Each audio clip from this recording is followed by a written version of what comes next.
Okay, well, good to see all of you. Hope you're having a good day so far. Um, we have just concluded a piece of Gemara that dealt with washing mayim achronim, and we saw some important facts that that do have application nowadays, and that is that the person does have to be careful that the mayim achronim doesn't drip onto food. In the olden days, maybe it had more practical application because they used to wash their hands where the pieces would fall, and so there it was more. They had certain tradition of how to make sure that the mayim achronim didn't fall on the food, edible food, on substantial pieces of food. And so Beis Shammai says they would sweep up, and we actually hold that way according to halacha.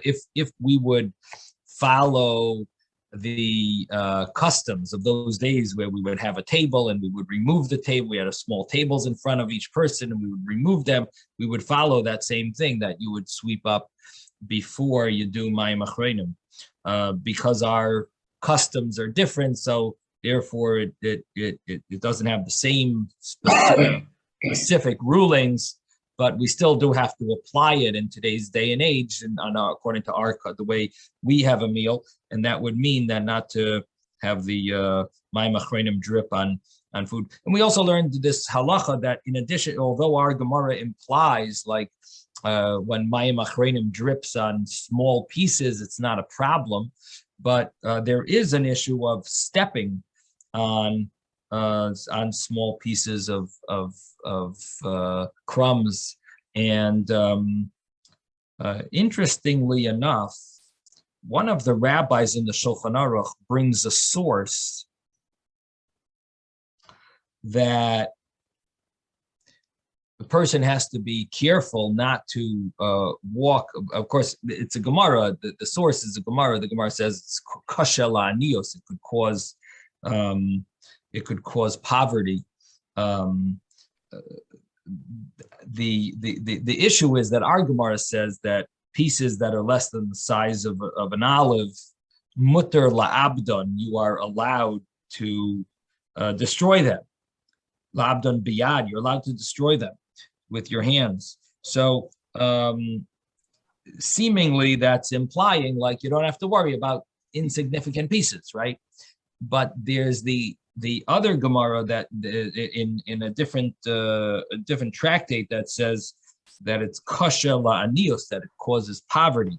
So to reconcile this, the understanding is stepping on them with your feet, with your shoes, is a bizoyon, is inappropriate, and that is kasha la'anios. That could cause poverty. It's like a superstition, so to speak, that's brought in the Gemara, that it could cause poverty.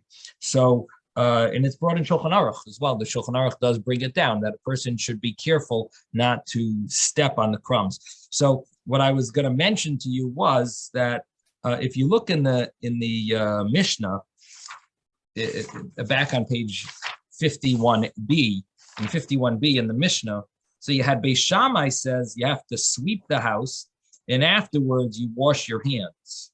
Mayim achronim, the water after the meal.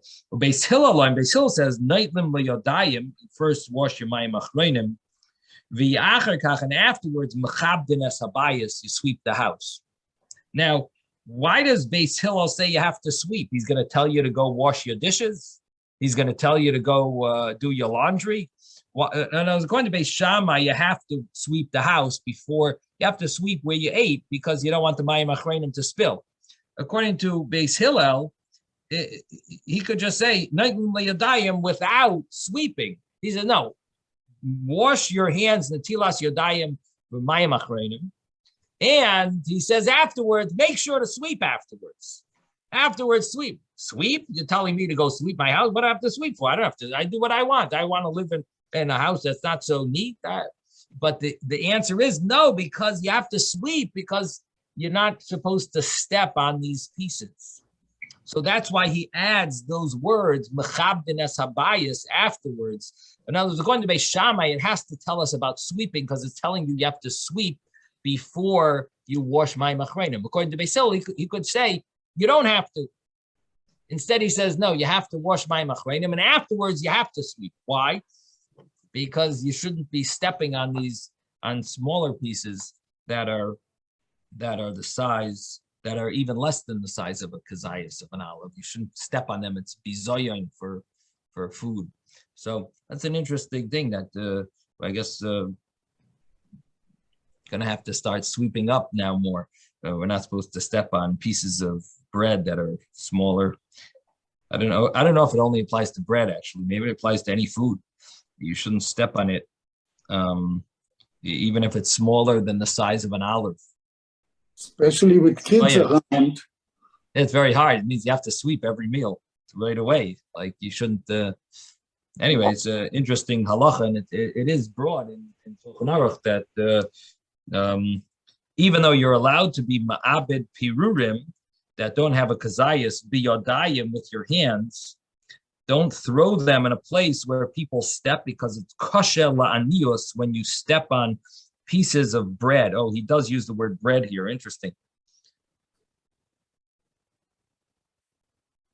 Uses so it's specifically bread, and you're only allowed to destroy them is like to throw them into water or something like that. So it does seem. I guess we should, if we have bread that's on the floor, you have to make sure not to step on it. Yes. I think they're talking just about bread because aniyim don't even think of meat. You know, they expect, at least they expect some bread.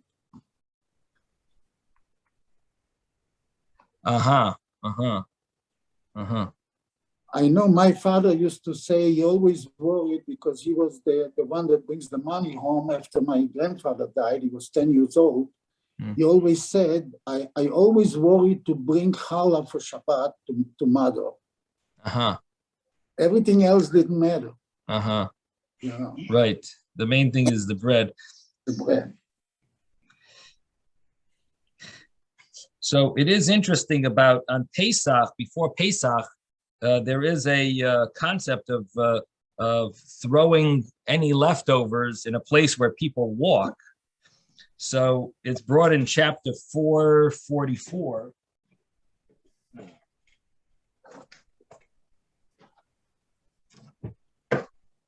Which does seem to contradict this because you want to destroy the chametz before Pesach. So it says over here, after you finish whatever you're eating in the morning of this is when Shabbos falls on Erev Pesach. So it says after you finish eating your Shabbos meal before the 5th hour, you should shake out the mappa that you ate on it from the small pieces and all the other utensils. There shouldn't be, you wash them, clean them well.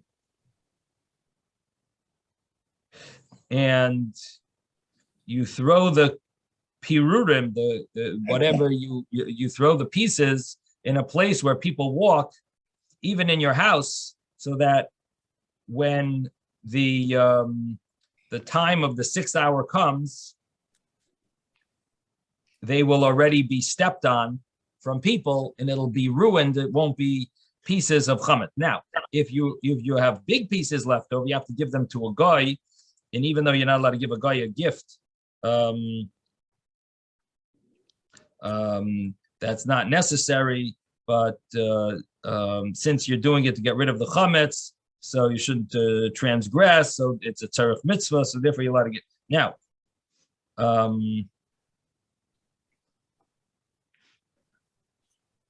Now it doesn't deal with the fact that you are stepping on you're stepping on these pieces, right? This seems to it seems to be a contradiction of the fact that you're stepping on these pieces of bread that are smaller than the size of a kazayas, unless there's a difference. Here our mitzvah is to destroy it, right? To get rid of it. So, number one, this you have an obligation. You have no choice, maybe. But I'm wondering,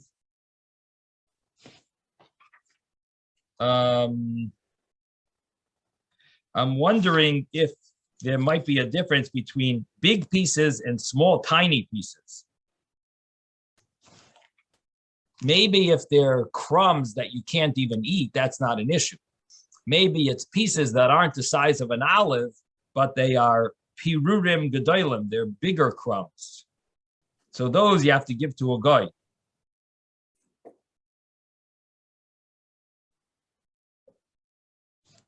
Maybe that, in other words, how big of a crumbs is he talking about? Is he talking about the size of an olive or even smaller? That deserves to be looked into, because it does seem to contradict the what we're learning here. That, but as Ben says, maybe because it's a mitzvah and you have no choice, you have to. But I'm just thinking that people don't want to do this, maybe because it's going to cause poverty. So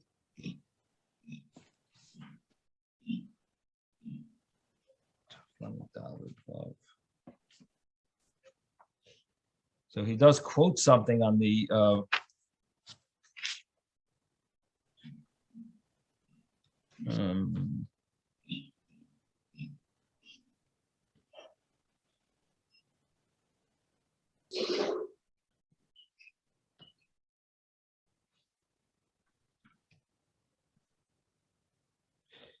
right. Okay. Doesn't seem to be connected.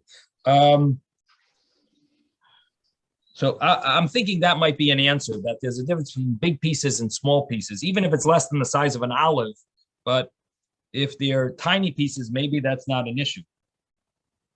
Maybe if it's only like something edible, but it's not the size of an olive, that would be an issue. So maybe that's the difference here. Okay, we're going to continue, and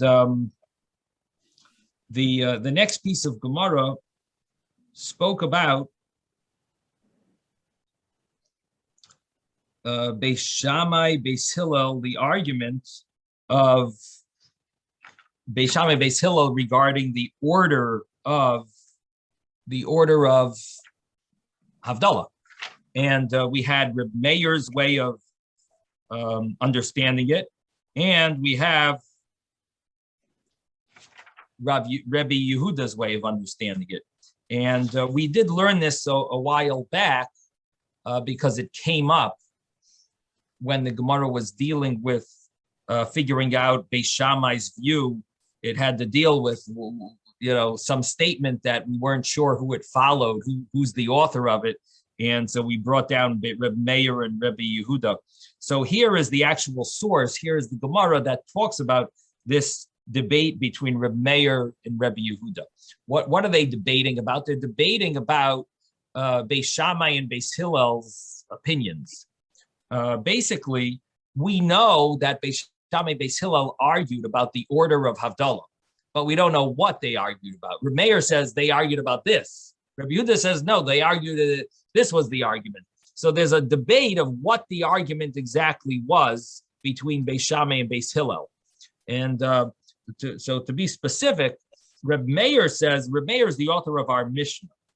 And the Mishnah says that Beis Shammai held that first you do the fire of the Havdalah, then the mazoin, which is the grace after meal, and then the besamim, then the spice, and then the Havdalah. So fire, grace, spice, Havdalah. And Beis Hillel said fire, spice, grace, and Havdalah. That would be the argument according to Reb Meir. Now, Rebbe Yehuda argues, and Rebbe Yehuda says, no, that's not the machlokes. That's not the argument. The argument is a little different. The argument is what comes first when it comes to between the spices and the fire. That's the argument. So they both agree that the grace after meal comes first, and the Havdalah blessing, Hamavdil ben Kodesh l'choil, that is the final bracha. There's no question about that. The question is the two intermediate brachas, is it fire and then spice, or is it spices and then fire? So Rabbi Yehuda brings the opinion of Beis Shammai that first you do fire and then spices. And Beis Hillel says first you do spices and then you do the fire. And Rabbi Yochanan says we follow Beis Hillel according to Rabbi Yehuda. Nagu ha'am. Now that is an interesting terminology that it doesn't tell us what the halacha is. He says nagu ha'am. The people have a minhag to follow Beis Hillel according to Rabbi Yehuda.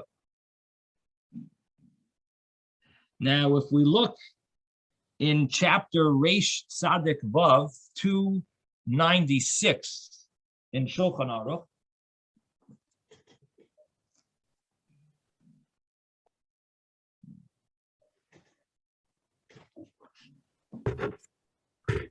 in Shulchan Aruch, so it tells us the Seder of Havdalah.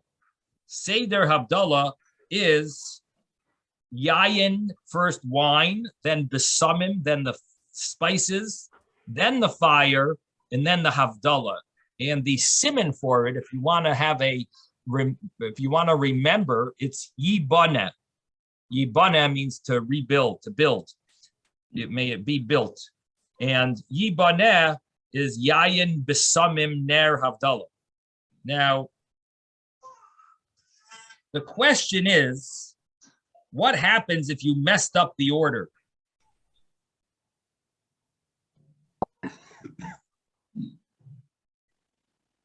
What happens if you did the fire before the besamim? It happens. If you don't use a siddur, once in a while, it will happen. You'll make the besamim, the fire bracha before the you'll make the besamim, the fire bracha before the besamim. So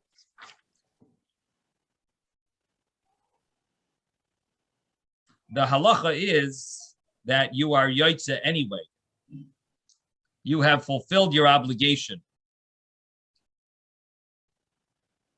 And the reason why you have fulfilled your obligation is because if you look at our Gemara says that the custom of the people, it doesn't say the halacha.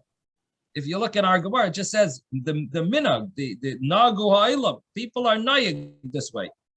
So maybe that's the source. Maybe that's why if a person did make a mistake, he's yaitza.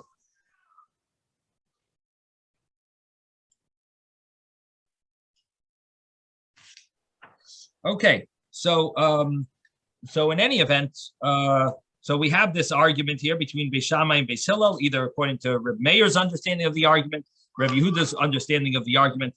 I did want to bring down one other view to explain this Gemara. And the explanation is that the explanation that I want to bring is brought in the Rif and in the Rabbeinu Yoina.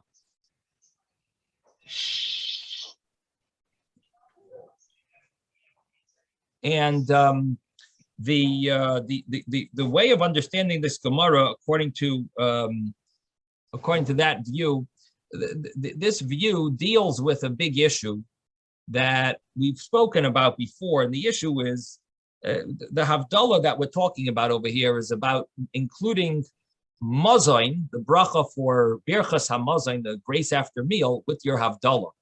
And everyone we saw different issues with how are you eating before you reciting Havdalah, right? That seems to be a big problem. And so we've talked about it, what the different commentaries explain how you were allowed to eat.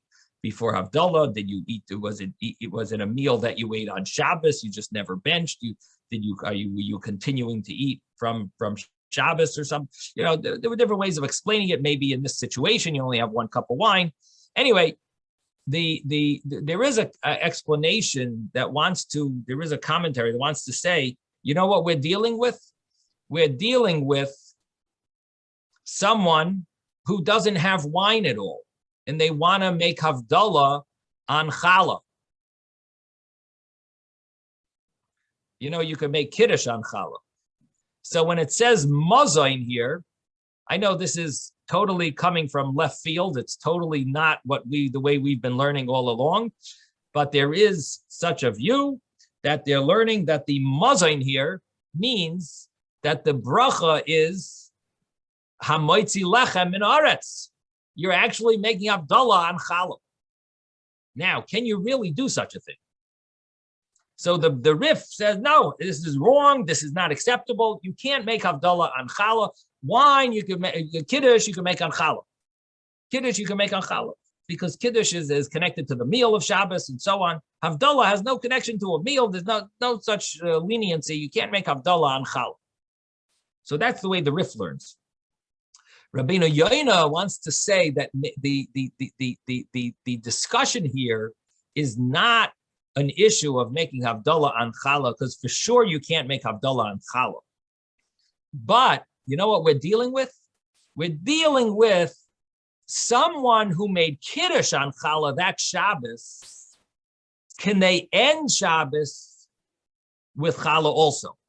Because the Gemara mentions, it's brought that you're supposed to honor the Shabbos when you bring it in and when it leaves.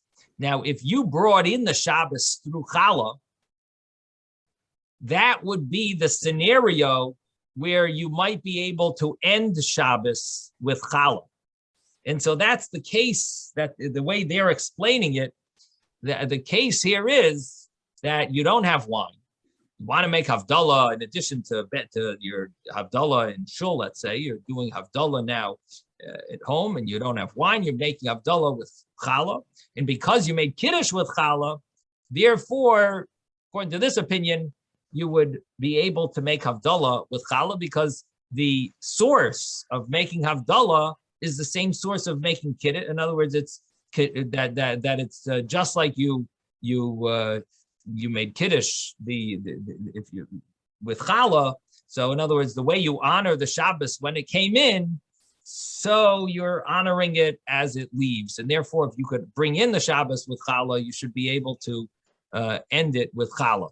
So that is another commentary who explains the Gemara that way. Of course, we don't follow this. We don't make Kiddush on Challah.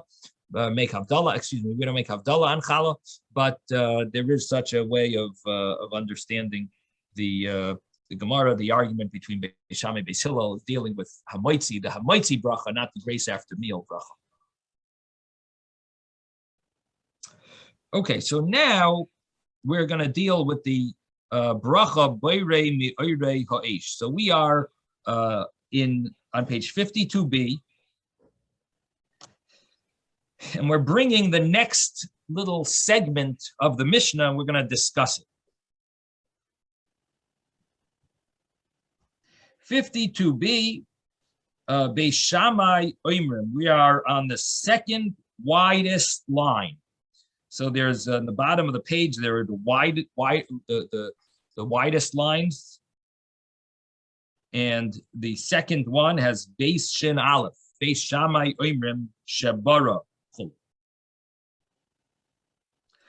It's about 10 lines up from the bottom of the page. This is going on the Mishnah. Now, the Mishnah had told us that there was an argument between Beis Shammai and Beis Hillel regarding the bracha of Boirei Mi'orei Ha'esh. And the Mishnah said that Beis Shammai holds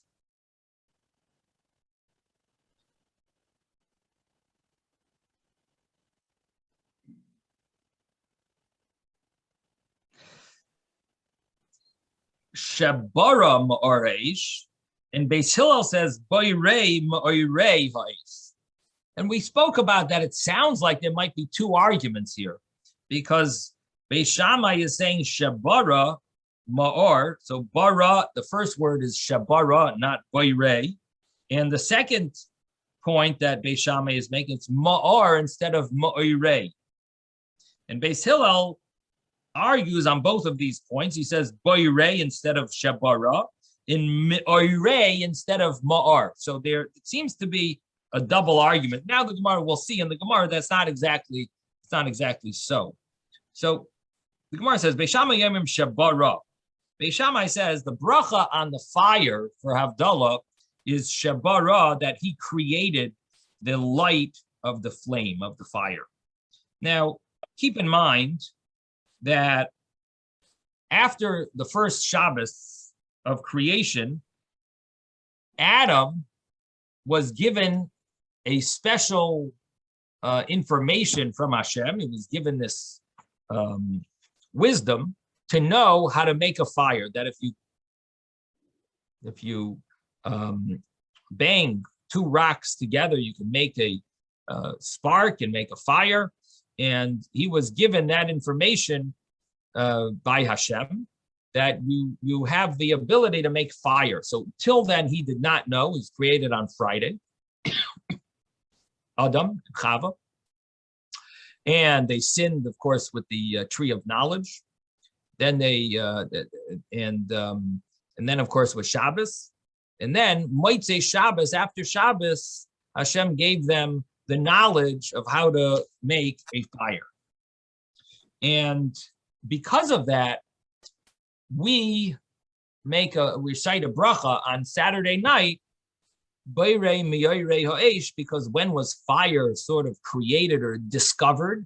It was discovered on Saturday night. Hashem gave Adam the knowledge how to make a fire on Saturday night. So that's why we say the bracha, the bracha that.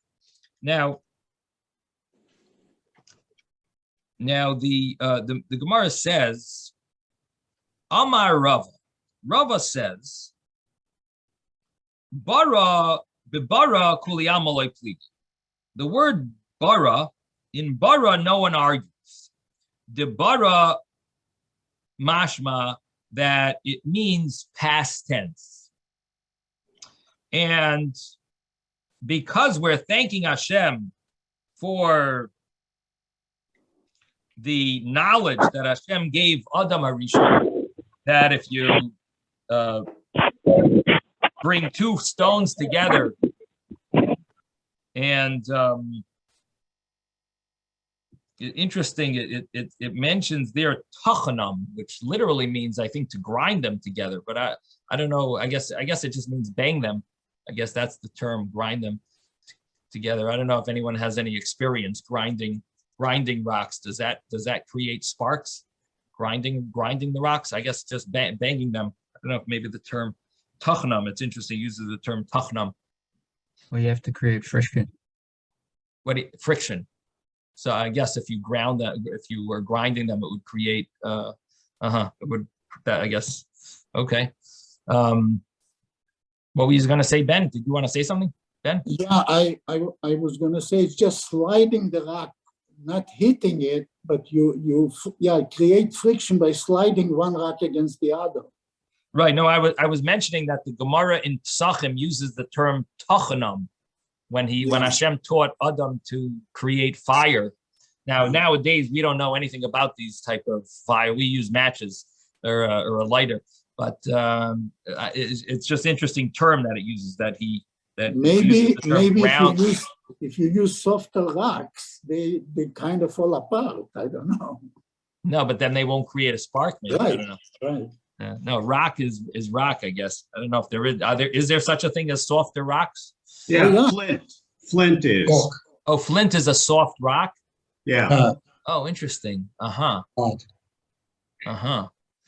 And is that why a flintstone causes? Is it easy? Is there a reason why a flintstone makes a spark more than other stones? When you rub two flintstones together, it creates the friction. It's easier to have ignition. let's say, with flint and with the other ones, you got to bang together for strike them for a spark, but flint is more, I guess it's easier to create, when they put together all of the wood or whatever it is, the twigs, they usually do that nice and dry, and that's how they get ignition with flint. I guess my question is, if you ground the flint stones instead of just scrape them, would that create a bigger spark or much more friction? There's got to be some friction. Grinding it really doesn't help, because then it becomes a powder and it loses any sense of any kind of mass, let's say. So it's got to have the mass of the stone when they strike to create some kind of spark. That's the best way I did it. That's your understanding. No, I was thinking if you ground it while it's grinding, in other words, not after it's a powder, but while it's grinding, is that creating so much more friction? It creates maybe even a bigger. Right, but they would be two flint stones together by doing that were being ground. Yeah. I'm saying the Gemara uses the term ground them together. That's why I was trying to. I'm trying to figure out if that is sort of semantics. An easier way. A softer rock. Yeah. Okay. Interesting. Right, Ben? Okay. We got it. Very good. Well, together we're a team. Baruch Hashem, we have everyone helping out over here. So the word bara means the past tense, and bara would make sense because we're trying to say a bracha to thank Hashem for the fact that Hashem gave knowledge to Adam in the past. In other words, 5,782 years ago. That's when Hashem gave this knowledge to Adam how to make a fire. And so you use the word bara. Bara, he created the light from a fire. Hashem did that. Hashem showed Adam this light from a fire. So Hashem created it then. So it makes sense to use the word bara, which is past tense. So bara, everyone agrees, Rava says. Ki pligi, when do they argue? What is their argument about? It's bibayre, it's about the word bayre. Beis Shammai Savri, Beis Shammai says, bayre di asid lemivra. When you say bayre, it means that it means present tense, continuously present, which means that it's Hashem creates with an S at the end. He creates, which means the asid lemivra, that he is going to continue creating. And you're not really, this is not what the Havdalah is emphasizing. It's really emphasizing not the present and the future, but it's really emphasizing the past. So Beis Shammai holds bayre is really emphasizing the asid lemivra, that he is going to create, or he's continuing to create. And therefore, bayre doesn't work according to Beis Shammai. Ubeis Hillel Savri, and Beis Hillel says, bayre nami de bara mashma. Beis Hillel holds that bayre also includes the past tense. He creates, which means he continues to create, and he created. It's all included in the word bayre. He creates. It means he's always been creating. He creates this. He created from the beginning. So according to Beis Hillel, bayre would work as well. But of course, bara is fine, according to everyone. So they're not really arguing if bara works. Bara, everyone agrees, will work. But the question is if bayre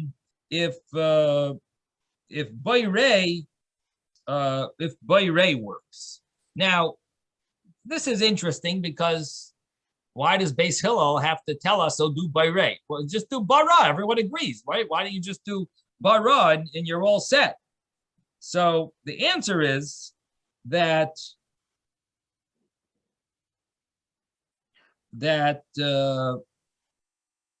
Tosfos asked this question, of course.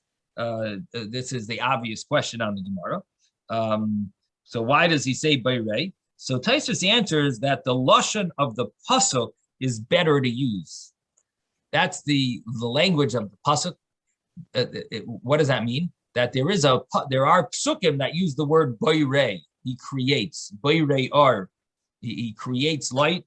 Boirei yoitzer ar boirei choshech. The word boirei is used with regard to light and darkness, and therefore it's better to use boirei. Now, what's interesting is it does say yoitzer ar. The pasuk that Isaac just mentioned, it says yoitzer ar. When it comes to light, it says yoitzer, and when it comes to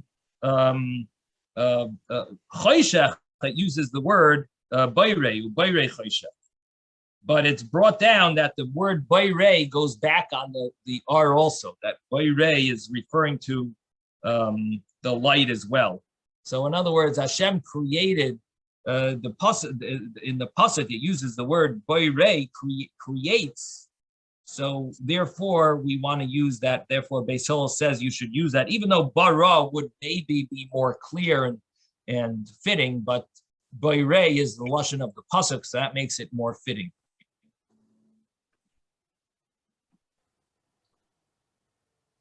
Now, the difference between Borei and Yotzer, Borei is creating, Yotzer is manufacturing, forming, making, right. Forming, yeah. So right. There is a little difference there. Right. In the pasuk. Now, but what I'm telling you is that the commentaries say that the word boirei somehow goes back on the ar as well. You can use it for it, but it was not used in that pasuk.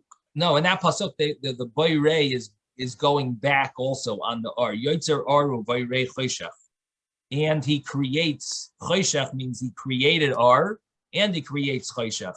Somehow the word boirei, I'm not exactly sure how, but that's somehow the pasuk boirei refers. I'll have to look up and see what that's referring to. But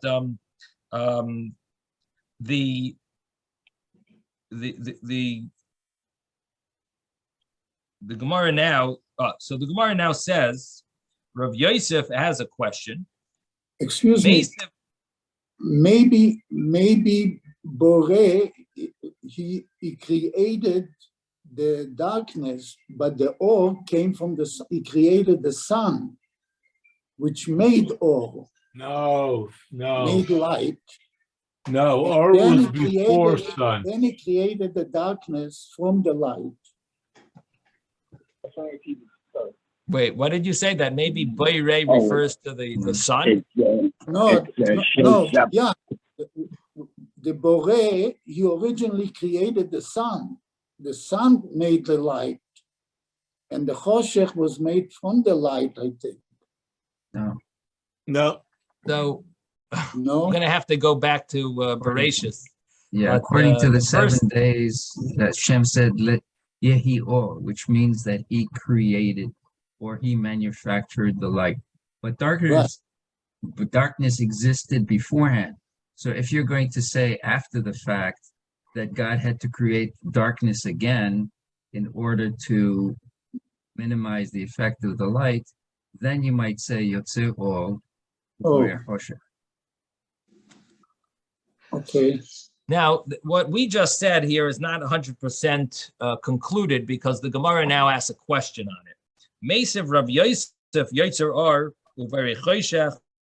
Rav Yosef asks that doesn't it say that Hashem creates light and he creates forms light and he creates darkness, and Yotzer Harim Uvarei Ruach, he forms mountains and he creates wind. Vayrei Hashamayim V'Noiteim, he creates Shamayim, the heavens, and not sure V'Noiteim in their, not sure how to translate. Noteia is plant. No, it's not the plants. Noiteim, I'm not sure what the word Noiteim means, but he uses the word here boirei, and boirei is going back when Hashem created them. But boirei means present tense. So how could Beis Shammai argue that Boirei is only future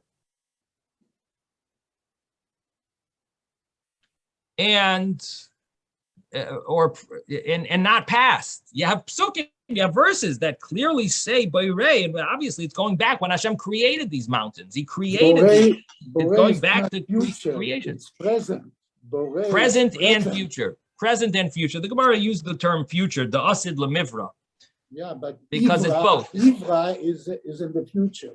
But the question is, what about the past? That's really the question. And how could Beis Shammai have a problem with Boirei, Ma'irei Ha'esh? Boirei, he created in the past, when we have other verses that go back to the creation, and they use the word present. The Boirei, the present tense, seems to somehow include the past as well, when we see it in other verses. So why can't we say Boirei? So the Gemara answers, Elo Amar Rav Yosef, B'bara u'Boirei kuleyam alei pligi. The bara mashma. Bara and Boirei, everyone agrees. So now we have the conclusion of the Gemara that really they're not arguing with bara or Boirei. Everyone agrees that the bara mashma, both of these words actually will work. And ki pligi, when do they argue only about the end of the bracha? And the end of the bracha is b'ma'ar or u'me'orei. It's either the bracha should be boirei me'or or bara ma'or ha'ish or boirei me'orei ha'ish.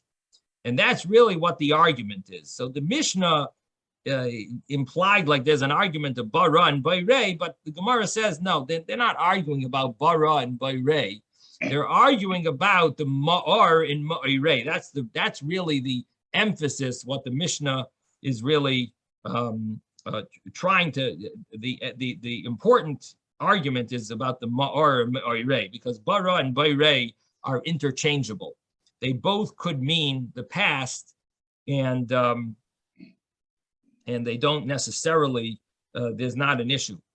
So they argue about ma'or or ma'irei. The Beis Shammai Savri, Beis Shammai holds that chada nahira ika benura.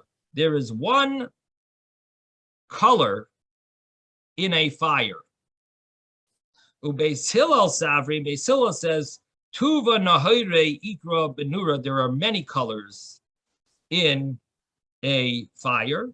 And therefore, you should say me'orei, which means plural. So we discussed bara, boirei regarding past tense or future or present tense. And we are talking about me'or, me'orei, which has to do with plural or singular. And so the bara, boirei, we concluded now that that's not an issue. It always could mean past tense. And that's that's okay. That's bara boirei is it doesn't matter which one you said, but the or me'orei, that's really the argument, because Beis Shammai holds that there's only one color in a flame, and Beis Hillel says no, there's more than one color. Now Rashi over here tells us that what does it mean? There's many colors. So Rashi says, Shalhebes aduma levana biyarak roikis. The flame is red, it's white, and it's green. Or blue. So I guess Yirak roikis is a little, maybe you could include the blue. I don't know. Maybe it's somewhere in the middle. But that's the colors that Rashi tells us he's referring to, is these colors of a flame. The question really is, what does Beis Shammai really hold? Do they hold there's only one color in a flame? It does seem surprising that Beis Shammai would argue. Maybe what it is, that the Beis Shammai claims that it includes all the colors. The ma'or is all the colors, whatever the fire is, that because different items, when you burn different things, you create different colors too, depending on what you're burning.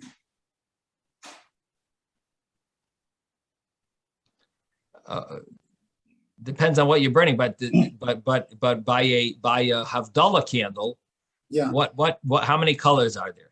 2, 3? There's more than one. So why can't you say Ma'ireh? You know? You can. But Beis Shammai says no, Ma'ar, Ma'ireh, Bara Ma'ar Ha'ish, he says. Yes, Julian. Maybe I'm out of my depths here, but can these words, can they be interpreted differently because they are used in different contexts at different times? It's the context of the word is interpreted differently depending on the context. So let's talk about this word. The word Ma'ar, he creates the lights of the fire. Ma'ireh, the lights, the sources of light of the fire. How could we explain it to only be one color, one lighting, when it's really numerous colors? That's the question. Like, what is Beis Shammai really? What is he? How is he? So you're right. It has to do with the context, but like, what? In what sense? Like, how could we explain it? Mm-hmm. Rabbi? Yes, Moshe. It could be because of the background that creates a different aura from the flame, from the Aish. However, I want to mention one thing. Because he's more machmir, it appears, Rabbi Beis Shammai, that he's not going to glorify a flame in a multiple spectrum where you're going to see, a rainbow of different flames.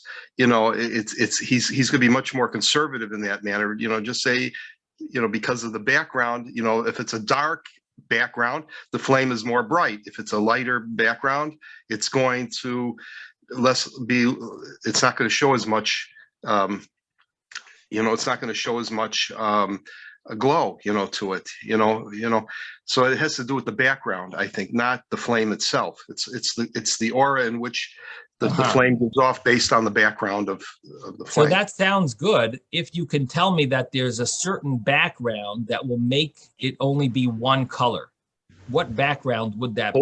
Black would certainly be. Yeah, I would assume that black would be the which would allow more of an aura, a stronger aura of the flame. But would it be only one color flame if it's a black background? Is that what you're saying? Well, if you have another background, it will actually, if there's light behind the background, it will cause the flame to appear less. It will show. It may integrate. It won't emphasize. It will integrate with the flame. It will integrate with the flame. Right, but I still think there's always going to be more than one color.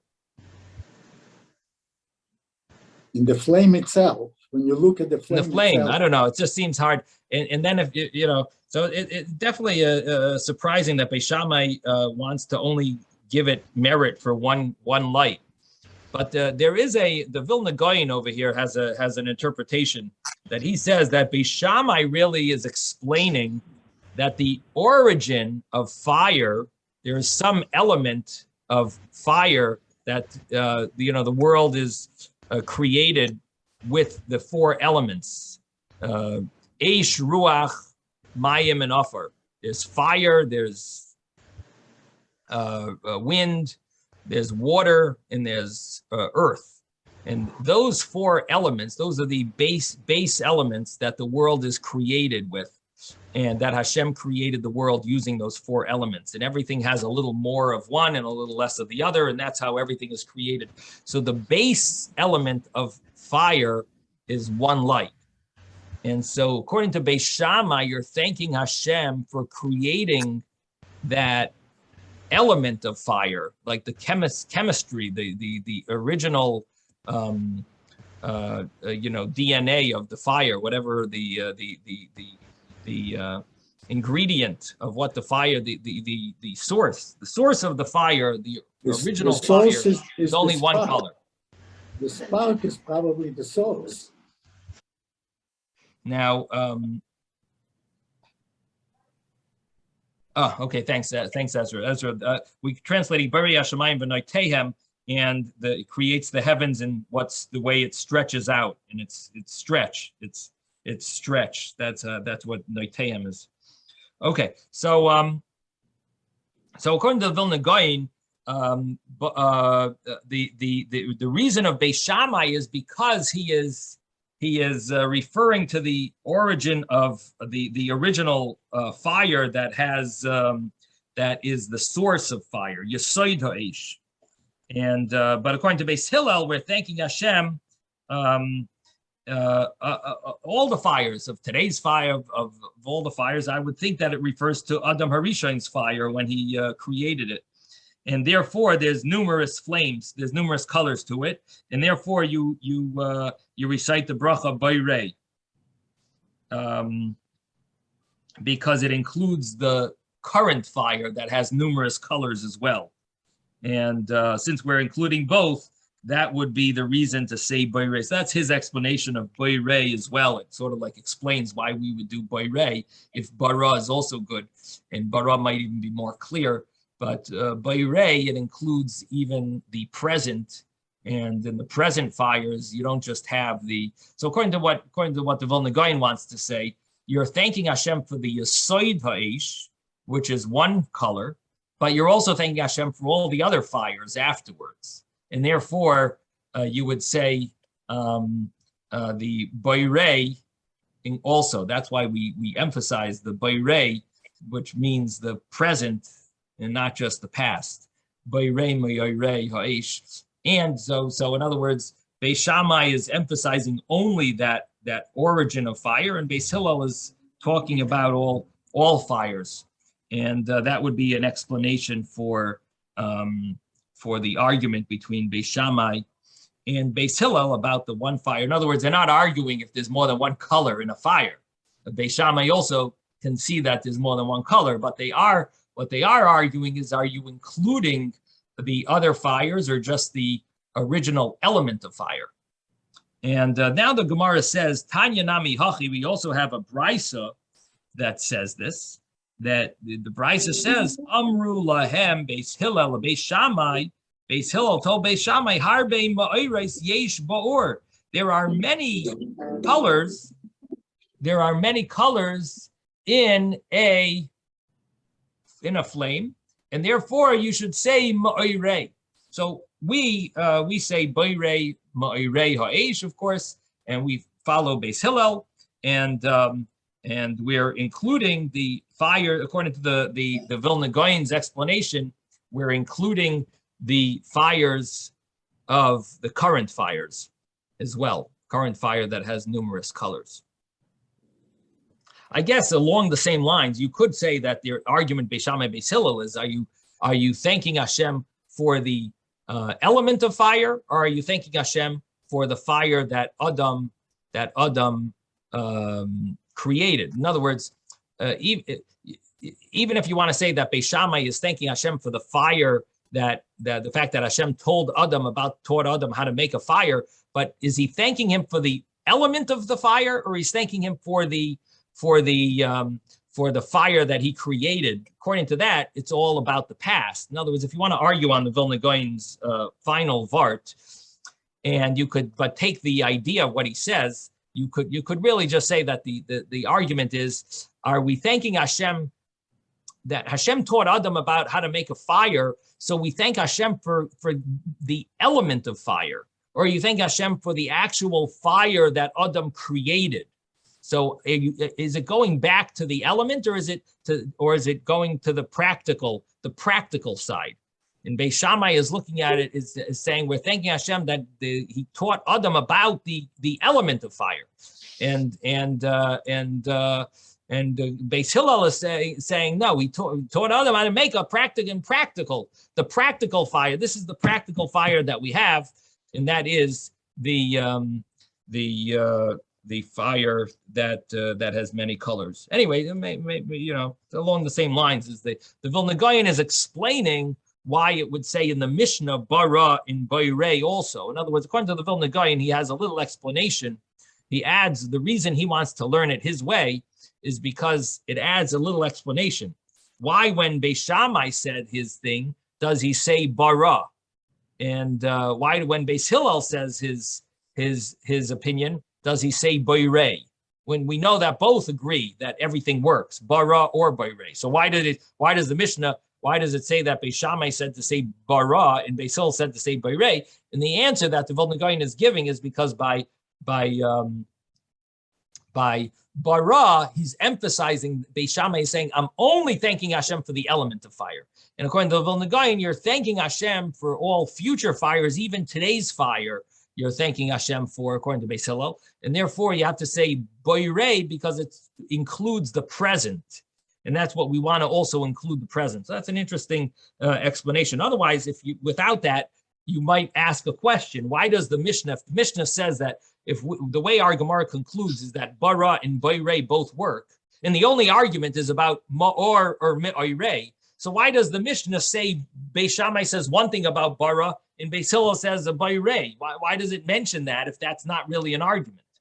And you have to say on a simple level that it must be that just Beis Shammai that they were accustomed to use that word, and Beis Hillel was accustomed to use this word because both work. It just happened to be they accustomed themselves to use that word.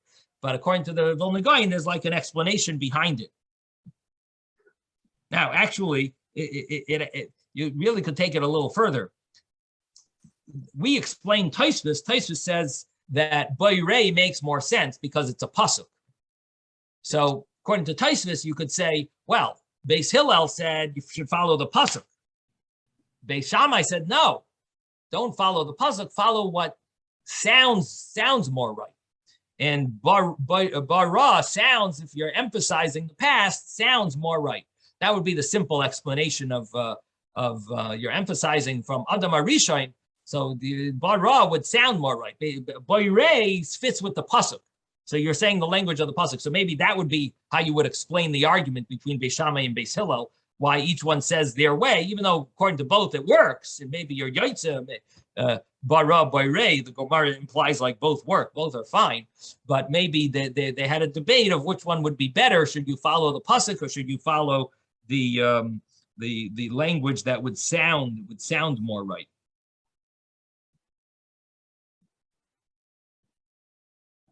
Okay, so now we have the up to 11 o'clock. Okay, let's just mention the next piece of Gemara. It talks about the cases where you're not allowed to recite a bracha on, and the Mishnah said that you can't recite a bracha on a fire or besamim of a non-Jew. So the Gemara says. So the Gemara says, Ein mevarchin. We are 5 lines up from the bottom. Ein mevarchin chulu. Bishlei maner. It is good that you cannot make a fire from a non-Jew, mishum deloi Shabbos, because that fire did not rest from sin. The non-Jew used it, made the fire on Shabbos. And since the fire did not rest, in other words, it was made on Shabbos, you cannot recite a bracha because a sin was done with it. And that is the Gemara's understanding of a fire of a non-Jew, even though a non-Jew is not allowed to keep Shabbos. But nevertheless, the non-Jew used this fire on Shabbos to do work. So because he did work with this fire, or we assume he did work with the fire. It's interesting. The Rashi uses the word, it's not that he made the fire on Shabbos. They're emphasizing that he did work with using that fire. So it because of that, it becomes a fire that didn't rest because it caused you to do work, caused the non-Jew, even though a non-Jew is allowed to do work, but it would be usher for a Jew. Therefore, you can't use that fire. So that's just a little starting point of the Gemara. We'll continue with Mes Hashem tomorrow.